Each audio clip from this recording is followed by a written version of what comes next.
आज भी ट्रांसपोर्टेशन पढ़ते हैं।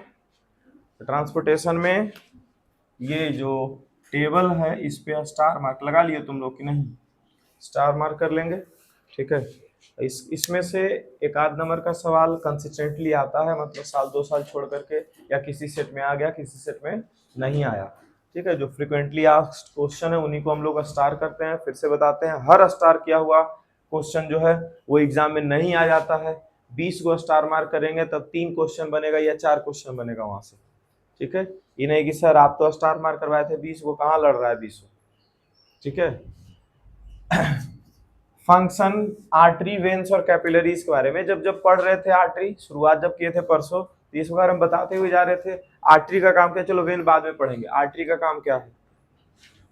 ये ऑक्सीजनेटेड ब्लड को हार्ट से दूर लेके जाना। क्या 2 डब्बा क्लियर हो गया अपना कि नहीं हो गया? ठीक है, transportation of blood away from the heart, और उसके बाद फिर क्या है, ऑक्सीजनेटेड ब्लड को कैरी करता है।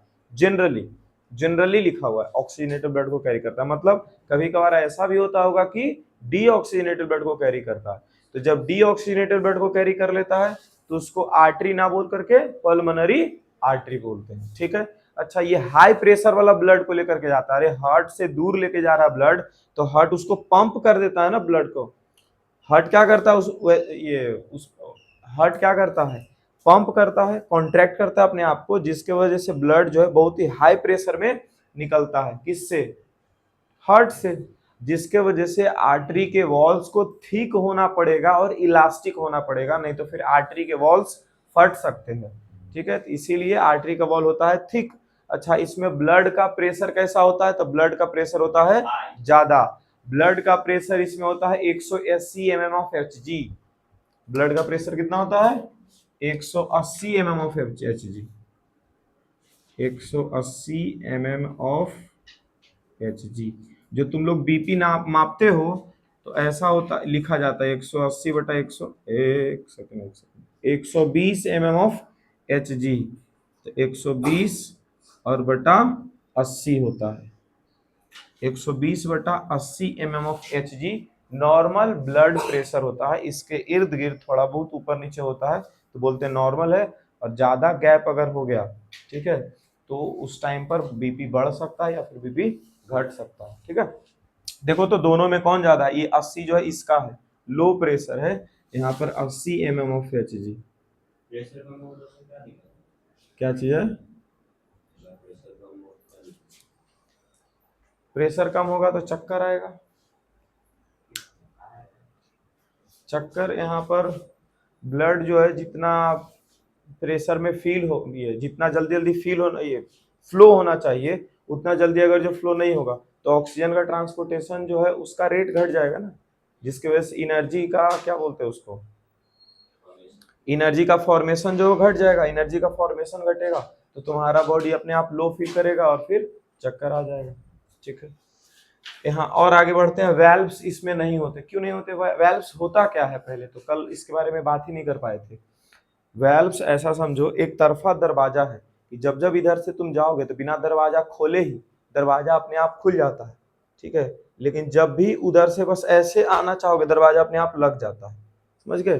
जैसे इधर से ऐसा दरवाजा है, ठीक है, इधर से निकले तो दरवाजा क्या हो गया, खुल गया। इधर से जब भी धक्का दे रहे हैं दरवाजा खुल रहा है, लेकिन जैसे यहाँ पर पहुंचे और हम वापस पीछे आना चाहते हैं तो अपने आप दरवाजा लग जाता है, समझ गए। तो वेल्व्स का काम है बैक फ्लो ऑफ ब्लड को प्रिवेंट करना, मतलब कि ब्लड जिस दिशा में जा रहा है उस दिशा से वापस ना लौट जाए, उसी चीज को प्रिवेंट करने के लिए एक दरवाजा है, उसको क्या बोलते हैं, वेल्व्स बोलते हैं, ठीक है। 2 तरह का वेल्व्स हम लोग को पढ़ना था, बाइकस्पिड वाल्व और ट्राइकस्पिड वाल्व था लिखा हुआ कल। एक लेफ्ट साइड ऑफ हार्ट में था और एक क्या ऐसे कर रही है, लेफ्ट साइड हार्ट और राइट साइड हार्ट में बाइकस्पिड और ट्राइकस्पिड वाल्व था, ठीक है। और अगर आप नहीं लिखे हैं कल क्लास टाइम में तो क्या मैसेज में गया है, ग्रुप में PDF गया होगा, ठीक है, तो उसमें होगा मौजूद, ठीक है। हाँ, तो वेल्व्स इसमें नहीं मौजूद होता। क्यों नहीं मौजूद होता है वेल्व्स आर्टरी में? क्योंकि ये हाई प्रेशर ऑफ ब्लड लेकर के जाता है, ये हाई प्रेशर ब्लड लेकर के जाता है, तो ये पीछे नहीं आएगा, ये हमेशा आगे चलते चला जाएगा। जब प्रेशर ऑफ ब्लड ज्यादा होगा तो इसको पीछे मुड़ने का कोई ये नहीं होगा, हमेशा ये ब्लड आगे ही बढ़ते रहेगा। हालांकि जो वेन्स होता है इसमें प्रेशर कम होता है ब्लड में, ठीक है, क्योंकि ये अपने आप कैरी हो रहा होता है टुवर्ड्स द हार्ट, जिसके वजह से इसके अंदर प्रेशर कम होता है। इसको पंप नहीं किया गया है। पंप कौन सा ब्लड को किया गया था? जो आर्टरी से निकल रहा था, तो अपने आप हाई प्रेशर में रहेगा, ये बैक फ्लो होगा नहीं इसका, इसीलिए इसके लिए वेल्व्स नहीं लगाए गए हैं। लेकिन वेन्स में वेल्व्स लगाए गए क्योंकि यहाँ पर प्रेशर कम होता है ब्लड का, तो वो पीछे भी लौट सकता है। तो जब भी पीछे लौटना चाहे ब्लड, वहां पर क्या रहेगा? वेल्व्स प्रेजेंट रहेगा, जो कि इसके बैक फ्लो को प्रिवेंट कर सकता है, बचा सकता है। फिर लोकेशन, ये दोनों चीज पढ़ने का नहीं है, लिखा हुआ भी नहीं होगा हमको लगता है एनसीईआरटी में, ये दोनों कहीं और से निकाल के लिखे हैं। लोकेशन जो है इसका आर्टरी का क्या होता है, तो बहुत ही ज्यादा अंदर होता है। लोकेशन इस आर्टरी का बहुत ही ज्यादा अंदर होता है स्किन के। तो कितना बार बोलते हैं लोग कि नस हम काट लेंगे, वो एक्चुअली वेन्स कटता है, आर्टरी नहीं कटता है। अगर जो आर्टरी काट दिया जाए, आर्टरी काटने के लिए बहुत ज्यादा डीप कट लगाना पड़ेगा अंदर तक का, ठीक है। ऊपर में सिर्फ जो कटते हो ना, तो पहले तो कितना लोग स्किन छील लेता है, ठीक है, उतने में बेहोश वोश छा गया है, ठीक है, खूने कितना रहता है देह में, ठीक है। उसके बाद फिर थोड़ा सा ज्यादा कट लगाने के चक्कर में वेन्स तक जब तक छुएगा तब तक तो उसका हालत गंभीर हो चुका होगा, ठीक है। सच में अगर जो आर्टरीज काट लिया जाए, ठीक है, तो मौत तो नहीं, खून मतलब कि अगर जो प्रॉपर टाइम पे डॉक्टर के पास लेकर के जाते हैं तो बच जाता है आदमी, ठीक है। क्योंकि हाथ कटने के बाद भी अगर जो नहीं मर रहा है सर, नस काटने के बाद क्यों मरता है, ऐसा क्वेश्चन आएगा उधर से, आ सकता है कि नहीं आ सकता है कि सर हाथ कट जाता था, फ्रीडम फाइटर्स हाथ उठ भी कटवा लेते थे अपना, या फिर कोई फैक्ट्री में काम कर रहा है हाथ कटवा लेता है, या हाथ कट जाता है वो आदमी का तो नहीं मरता है, ठीक है। और नस काटता है तो कैसे मर जाता है, जिसके बारे में प्रॉपर एक चीज है कि नस जो कटता है वो रूम बंद होकर के कटता है, खुलेआम नहीं कटता है। रूम बंद होकर के अगर नस कट रहा है मतलब मरने के लिए ही तैयार हुआ है अपने आप, समझ गए। लेकिन जो हाथ कट रहा है किसी फैक्ट्री में काम किए हुए या फिर कोई फ्रीडम फाइटर, उनका अगर हाथ कटा तो वो डॉक्टर के पास खुद चले जाएंगे जल्दी से जल्दी, जिसके वजह से लॉस ऑफ ब्लीडिंग कम होगा, और लॉस ऑफ ब्लीडिंग पे ही डिपेंड करता है कि मौत होगा कि नहीं होगा, ठीक है। फालतू बात छोड़ेंगे, आते हैं फिर पल्स पे। तो पल्स इसका फील होता है, इसका फील नहीं होता, जबकि सर ये तो स्किन के बहुत अंदर होता है, तब भी पल्स क्यों फील हो रहा है, और ये स्किन के ज्यादा अंदर नहीं है, लगभग सरफेस, स्किन के सरफेस पे ही है, फिर भी पल्स क्यों नहीं है इसका? पल्स समझते हो जी? डॉक्टर आते हैं यहाँ पर चेक करते हैं, ठीक है, ऐसे हाथ लगा करके, उसी को पल्स बोलते हैं, या फिर उससे भी ज्यादा यहाँ पर चलता है, समझ गए, यहाँ पे एकदम इतना भी आराम से नहीं मिल जाएगा हम लोगों को, ठीक है। हम तो कभी कभार जब नहीं सीआईडी में देख करके ऐसे उंगली सटाता है, मर गया, तो बोला ये क्या करता है, मर गया।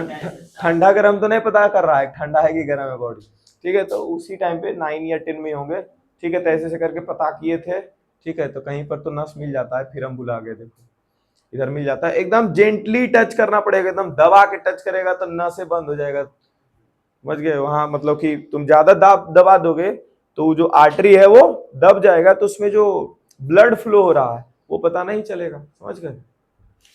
ब्लड फ्लो, अच्छा इसमें पल्स फील क्यों होता है, इसमें पल्स फील क्यों नहीं हो रहा है? फिर से क्वेश्चन भाई, इसका प्रेशर बहुत ज्यादा रहता है इसमें, ब्लड का, आर्टरीज में ब्लड का प्रेशर बहुत ही ज्यादा रहता है, ठीक है, और इसमें प्रेशर बहुत ही कम रहता है। ज्यादा प्रेशर वाला ब्लड अब बार बार पंप किया जा रहा है, जिसके वजह से ब्लड जो है गया आया गया आया गया आया, ऐसे थोड़ा सा का गैप रहता है, उसी में हम लोग को फील हो जाता है। हालांकि ये अपना धीरे धीरे चलते रहता है, ठीक है, वेन्स में जो ब्लड है वो धीरे धीरे चलते रहता है, प्रेशर ज्यादा नहीं होता तो पल्स फील नहीं होता है, ठीक है। हाँ माप सकते हैं, डॉक्टर माप लेता है, डॉक्टर माप लेते हैं, ठीक है। एक्सपीरियंस पहला साल वाला डॉक्टर नहीं मापेगा, ठीक है। वो करीबन 5 से 7 सेकंड उंगली रखेंगे, 10 सेकंड, तो उतना में अंदाजा लग जाएगा कि कितना तेज से चल रहा है, तो बता देते हैं, ठीक है। हम लोग से भी नहीं हो पाएगा वो। आर्टरी और वेन्स में डिफरेंस एक सिर्फ आर्टरी करवा सकता है, आर्टरी अगर जो पूरा याद है, वेन्स का हम लोग ये डिफरेंस बता देंगे। अच्छा, आर्टरी और वेन्स के बाद कौन है? कैपिलरीज। कैपिलरीज क्या काम करता है? तो आर्टरीज से डायरेक्ट सेल में या फिर सेल से डायरेक्ट वेन में ब्लड नहीं आता है, इसको एक्सचेंज करने वाला कौन होता है? कैपिलरीज, ठीक है। आर्टरी और वेन्स के बीच में मौजूद है कैपिलरीज। ये नहीं कि सर सेल में गया ऑक्सीजनेटेड ब्लड और उसके बाद फिर सेल डायरेक्ट, तो आर्टरी लेके गया सेल तक और फिर सेल से डायरेक्ट डीऑक्सीजनेटेड ब्लड ट्रांसफर हो गया वेन्स में, ऐसा नहीं होता है, ठीक है। आर्टरी के बाद लगा हुआ है कैपिलरीज, वो ट्रांसफर करता है ये सेल तक, फिर सेल के पास फिर से कौन लगा हुआ है, कैपिलरीज, वो ट्रांसफर कर देगा ब्लड वेन को। ठीक है, ऐसे चलता है काम। तो कैपिलरीज क्या काम करता है, कनेक्शन का, किसके बीच में, आर्टरीज और वेन्स के बीच में। हालांकि इसका काम क्या है, तो गैसेस का एक्सचेंज करना, न्यूट्रिएंट्स का एक्सचेंज करना। ठीक, उसके बाद फिर जब थिकनेस के बारे में बात आएगा तो ये क्या है, थिक है और इलास्टिक, ये थिन है और लेस इलास्टिक है, और ये बहुत ज्यादा थिन है और इलास्टिक तो है भी नहीं। ठीक है, प्रेशर में हाई, वन सेल थिक मतलब जितना एक सेल का थिकनेस होता है बस उतना थिकनेस है उसका, थिक एंड इलास्टिक। फिर high pressure blood, low pressure है यहाँ तो बहुत ही ज्यादा लो प्रेशर ब्लड होगा। और क्या था, वेल्व्स, इसमें भी नहीं होगा। वेल्व्स किस में प्रेजेंट होगा, वेन्स में। अच्छा, इसको ऐसे भी याद रख सकते हैं, V for veins, V for valves, ऐसे करके याद रख सकते हो। वेन्स में वेल्व्स क्यों होता है ये मालूम चल गया है। वेन्स के पास लो प्रेशर ऑफ ब्लड मौजूद होता है और जिसको बैक, ये ब्लड के बैक फ्लो को रोकना भी है, इसीलिए वेल्व्स मौजूद है। ठीक है, ये दोनों तो ज्यादा रिलेवेंट नहीं है, लेकिन फिर भी स्किन सरफेस से ज्यादा चिपका हुआ है वेन्स, और ये सभी टिश्यू में मौजूद है। कौन, कैपिलरीज, क्योंकि कहां पर काम आ जाए, कहां पर क्या, हर जगह काम आने वाला है, क्योंकि हर जगह रेस्पिरेशन का जरूरत होगा। ठीक है, तो ये कंप्लीट हो गया और पूरा बढ़िया से याद कर लो। सिर्फ हमको लगता है आर्टरी वाला पूरा याद कर लिया इधर का, तो वेन्स और कैपिलरीज अपने आप याद रह जाएगा, है कि नहीं। और ये अगर जो पहले ही पढ़ा, मतलब आगे आ गया सिंगल सर्कुलेशन और डबल सर्कुलेशन के बारे में पढ़ना। ठीक है, तो यहाँ पर देखो क्वेश्चन कैसा पूछा जा सकता है। क्वेश्चन ये पूछा जा सकता है कि सिंगल सर्कुलेशन और डबल सर्कुलेशन में कौन ज्यादा बेटर है। ठीक है, तो ऑब्वियसली डबल सर्कुलेशन। क्यों डबल सर्कुलेशन ज्यादा जरूरी है ये, या फिर क्यों बेटर है। डबल सर्कुलेशन के बाद फिर कंप्लीट और इनकम्प्लीट यहाँ पे लिखा हुआ होगा, कंप्लीट डबल सर्कुलेशन और इनकम्प्लीट डबल सर्कुलेशन। तो कंप्लीट डबल सर्कुलेशन क्यों ज़्यादा अच्छा है इनकम्प्लीट डबल सर्कुलेशन से। ठीक है, तो सिंगल सर्कुलेशन वैसे एनिमल्स में हो रहा होगा। ठीक, सिंगल सर्कुलेशन जब हार्ट में एक ही बार ब्लड इंटर करता है, ठीक है, उसी को बोलते हैं। जैसे लंग्स से हार्ट में ब्लड गया और हार्ट से मानो पूरा बॉडी में डिस्ट्रीब्यूट हो गया, तो इस तरह के सर्कुलेशन को हम लोग सिंगल सर्कुलेशन बोलेंगे। हालांकि डबल सर्कुलेशन किसको बोलेंगे, पहले लंग्स से हार्ट में गया ब्लड, लंग्स से हार्ट में गया ऑक्सीजनेटेड ब्लड, फिर उसको पूरा सेल में, पूरा बॉडी ऑर्गन्स में डाला गया, बॉडी ऑर्गन्स उसको यूज करके जो कार्बन डाइऑक्साइड है वो वापस कहाँ भेजेगा, वापस हार्ट को भेजेगा, और फिर हार्ट से वापस कहाँ जाएगा जी, लंग्स में। तो ये पूरा का पूरा जो प्रोसीजर था, इसमें हार्ट में कितना बार ब्लड गया है, 2 बार, इसीलिए हम लोग इसको डबल सर्कुलेशन बोलेंगे। डबल सर्कुलेशन और सिंगल सर्कुलेशन क्लियर हुआ है। ठीक है, अच्छा, हार्ट में 2 बार अगर जो ब्लड जा रहा है, ठीक है, इसका मतलब प्रॉपर तरीके से हम लोगों को ऑक्सीजनेटेड और डीऑक्सीजनेटेड ब्लड के बीच में, ठीक है, गैप देखने को मिल रहा है दोनों। अच्छा, यहाँ पर इनकम्प्लीट और कंप्लीट का आ जाएगा बात। जो डबल सर्कुलेशन हो रहा होगा, ठीक है, उसमें सिंगल सर्कुलेशन के मुकाबले ज्यादा बार ब्लड जो है, ज्यादा से ज्यादा ब्लड जो है वो हार्ट से निकल रहा होगा और ज्यादा से ज्यादा ऑक्सीजन हमारे बॉडी को मिल रहा होगा। यही इसमें इंपॉर्टेंस है। पूछा तो अभी तक नहीं है, जानबूझ करके इस बारे में बताए कि सिंगल सर्कुलेशन से ज्यादा बेटर क्यों है डबल सर्कुलेशन। ठीक है, अब सिंगल सर्कुलेशन तो एक ही तरह का है, लेकिन डबल सर्कुलेशन 2 तरह का हो जाता है, कंप्लीट डबल सर्कुलेशन और इनकम्प्लीट डबल सर्कुलेशन।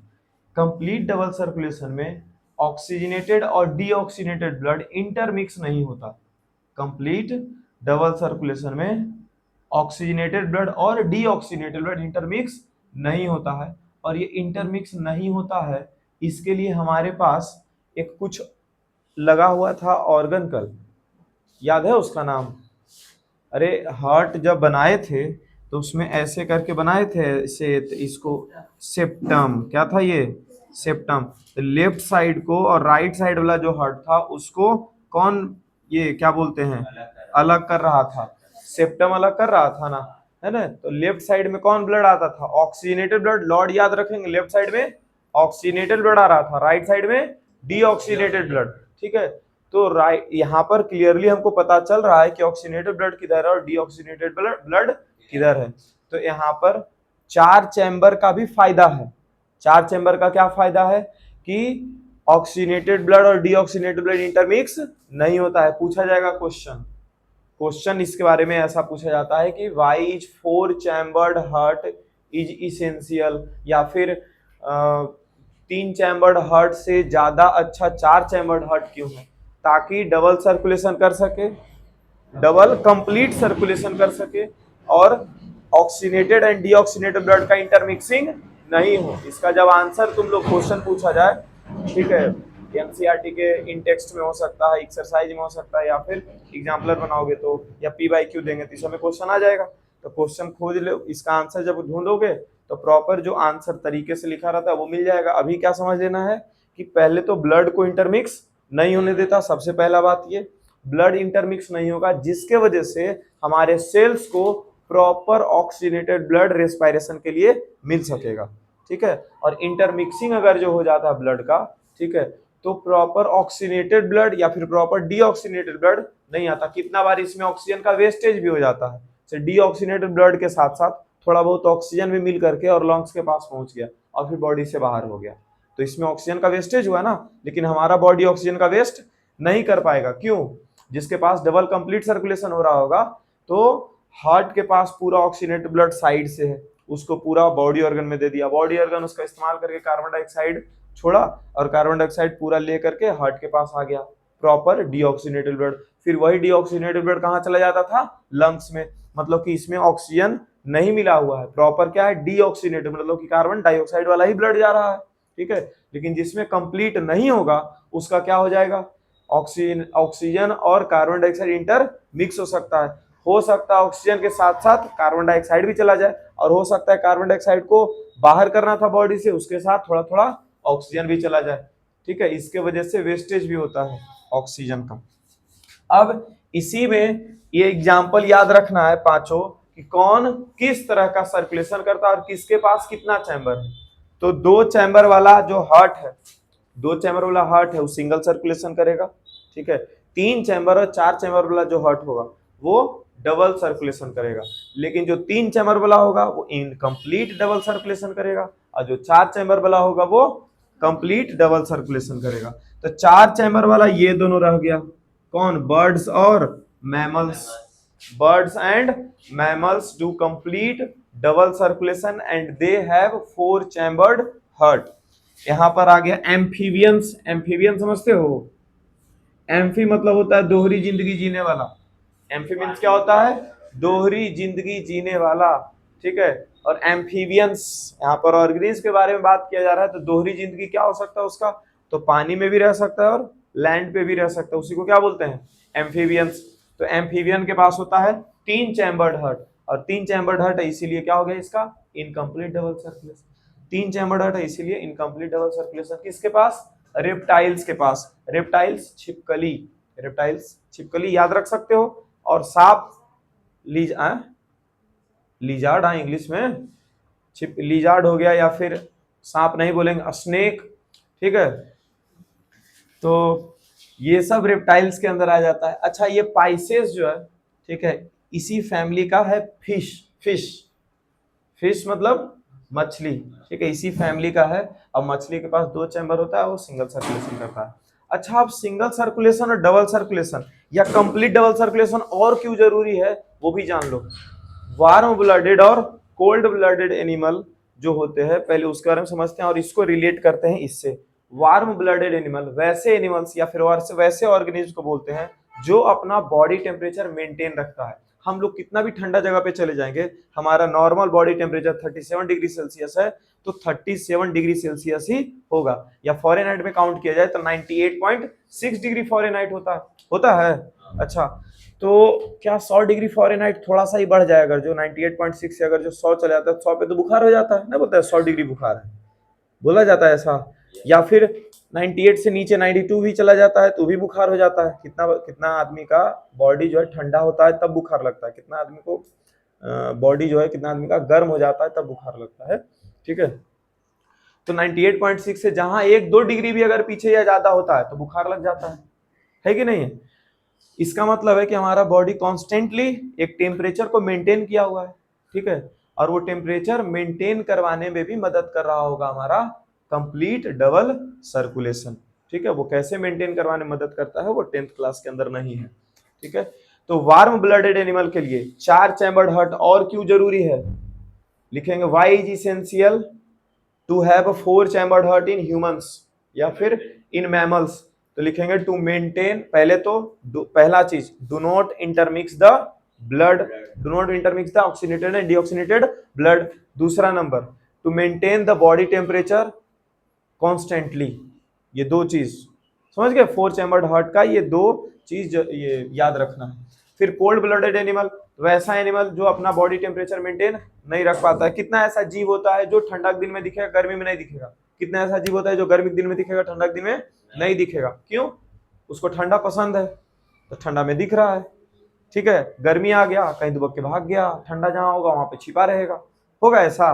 ठीक है, अब आता है ब्लड प्रेशर। दो तरह का होता है, सिस्टोलिक और डायस्टोलिक। सिस्टोलिक मतलब होता है कॉन्ट्रैक्शन, जब हार्ट पूरा कॉन्ट्रैक्ट कर पूरा कस के जोर लगाता है, ठीक है, कॉन्ट्रैक्ट करता है तो ब्लड जो है दूर जाता है ना हार्ट से जी। ठीक है, तो इसको बोलते हैं सिस्टोलिक कॉन्ट्रैक्शन। और उसके बाद फिर ब्लड ये उसके बाद रिलैक्स भी होता है। इसके बाद क्या होता है, रिलैक्स भी होता है ना। ठीक है, तो उसको बोलते हैं डायस्टोलिक प्रेशर, डायस्टोलिक कॉन्ट्रैक्शन। फिर से सिस्टोलिक प्रेशर में ब्लड ये हार्ट को जो है वो कॉन्ट्रैक्ट किया जाता है, मतलब सिस्टोल जहां लिखा हुआ है इसका मतलब क्या हो गया, कॉन्ट्रैक्शन। कल भी लिखवाए थे, लास्ट में 2 लाइन लिखा होगा, सिस्टोलिक मतलब कॉन्ट्रैक्शन। ठीक है, तो सिस्टोलिक प्रेशर का क्या मतलब हुआ, कॉन्ट्रैक्ट जब होता है हार्ट, ठीक है, तो उस टाइम पर ब्लड जो है कितना प्रेशर से बाहर निकलता है उसको क्या बोलते हैं, सिस्टोलिक प्रेशर। और जब रिलैक्स हुआ हार्ट जो है वो रिलैक्स हुआ तो उस टाइम पर कितना प्रेशर से ब्लड निकल रहा होगा, ब्लड फ्लो कर रहा होगा, उसको क्या बोलेंगे, डायस्टोलिक प्रेशर। और डायस्टोल मतलब होता है रिलैक्सेशन। एक चीज आर्टरी और वेन, वेन्स में जाओ जहां पर 80 mm ऑफ एचजी लिखो उसको हटा दो। वेन्स में 80 mm ऑफ एचजी यानी दोनों आर्टरीज का ही प्रेशर है, तभी हम लोग यहाँ से ऐसे माप पाते हैं। सुन लो ध्यान से, यहाँ इसको अभी लिख रहे थे तो ध्यान में आया है। यहाँ जब यहाँ मापे ऐसे करके, ठीक है, तो अगर एक ही प्रेशर से फ्लो होते रह जाता तो धक धक जैसा यहाँ नहीं ना करता जी, धक धक मतलब सिर्फ यहाँ नहीं करता, यहाँ भी करता है, समझ गए। अब थोड़ा कभी प्रेशर ज्यादा कभी कम, ज्यादा कम ज्यादा कम ऐसा लगता है, समझ गए। तो एक बार 120 mmHg हुआ और अगले ही मिन सेकंड पे, 1 सेकंड से भी कम समय में 80 mmHg हो गया, फिर 120 हुआ, फिर 80 हुआ। इसी वजह से यहाँ पर जो है पल्स चलता है। ठीक है, उसी से पता चलता, नहीं तो पल्स हम लोग को पता नहीं चलेगा एक ही प्रेशर से फ्लो होते रहेगा तो। ठीक है, तो दोनों जो 120 mmHg है और 80 mmHg है वो दोनों किसका दिखा रहा होता है प्रेशर, आर्टरी का ही। ठीक है, अब बस लास्ट का पार्ट बचा हुआ है ट्रांसपोर्टेशन इन एनिमल्स में, और वह लिम्फेटिक सिस्टम। ठीक है, अभी हो जाएगा, कुछ भी नहीं है इसमें, लिम्फेटिक सिस्टम से आज तक सवाल भी नहीं आया है। ठीक है, तो नहीं छोड़ेंगे नहीं, आ जाएगा तो हम क्या करेंगे, पढ़ाना था ना, इंपॉर्टेंट नहीं है लेकिन पढ़ाना है। ठीक है, लिम्फेटिक सिस्टम ज्यादा कुछ नहीं, हम समझाते हैं। हाँ नहीं जी 30 हुआ है, ये ऐसी हल्ला कर। यहाँ देखो क्या है, ब्लड वेसल है, ये क्या है, ब्लड वेसल। इसमें होता क्या है ना, ब्लड फ्लो हो रहा है। ठीक है, कैपिलरीज, एक्चुअली ये कैपिलरीज है, ब्लड फ्लो बहुत ही पतला होता है, ये पतला होता है जिसके वजह से यहाँ पर से ना प्लाज्मा जो है वो निकल जाता है, प्लाज्मा जो है वो लीक कर जाता है। क्या कर जाता है जी, लीक कर जाता है, प्लाज्मा प्रोटीन ये सब लीक कर जाता है। और लीक कर गया है, ठीक है, तो कहीं ऐसे ही तो थोड़ी घूमने देगा, ये सब को, ठीक है, लिम्फ जो है लेकर के निकलता है। कौन लेकर निकलता है, एक अलग पाइप है। हाँ, ये सब जो लीक हो करके कैपिलरीज से इधर आ गया है, इसी चीज को बोलते हैं लिम्फ। क्या बोलते हैं इसको? लिम्फ बोलते हैं।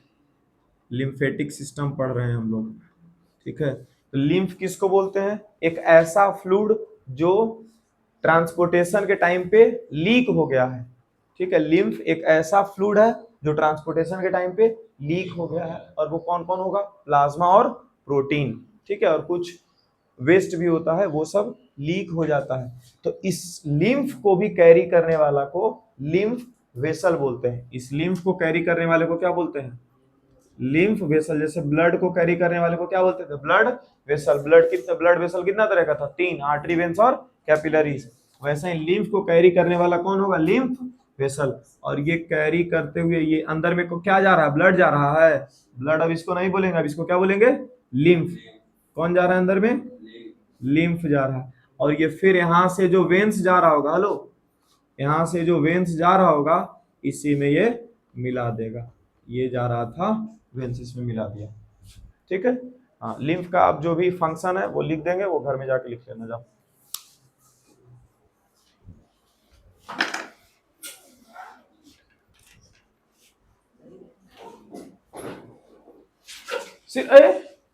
सिर्फ उसको बोले हैं जाने के लिए जो ड्रेस